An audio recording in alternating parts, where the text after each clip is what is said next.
It has been 20 years since the Second World War ended with the failure of the Allied invasion at Normandy.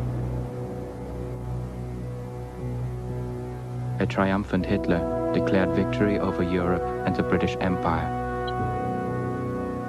The United States withdrew from the conflict, listening to those like Charles Lindbergh, who had argued against a war with Germany. In the East, only the Russians fought on in a bitter guerrilla war. American efforts turned to retribution for Pearl Harbor. That came in the summer of 1945 with victory over Japan. By then, American General Eisenhower had returned from Europe to the United States and a humiliating retirement. In 1947, King Edward and Queen Wallis assumed the British throne. Winston Churchill, who had barely escaped with his life after Normandy, died in exile in Canada in May 1953. In the years after the war, country after country of the old Europe had become part of the vast Nazi empire of Germania. The Führer's architect, Albert Speer, built a monument to the Thousand-Year Reich. Germania's capital, Berlin, became a Nazi showplace.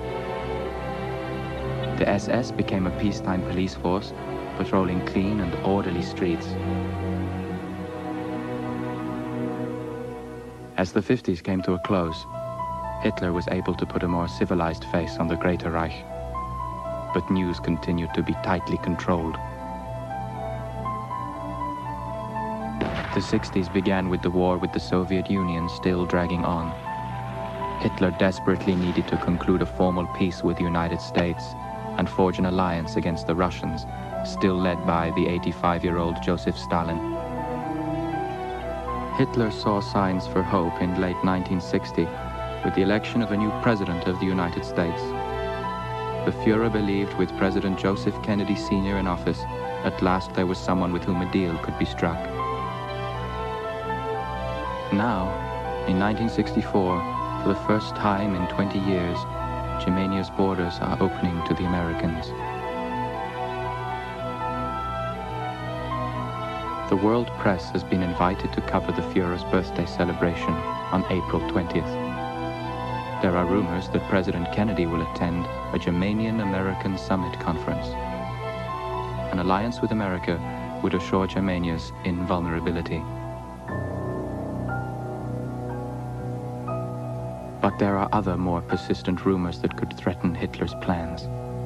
There were stories that something terrible happened in Germany during the war, that the official Nazi story that Jews and other minorities had been relocated to the East wasn't true. There are also rumors that in the Greater Reich, terrible things are still happening. Television, radio, and newspapers are all controlled by the powerful Ministry of Information. Nobody in the New Berlin dares to ask awkward questions.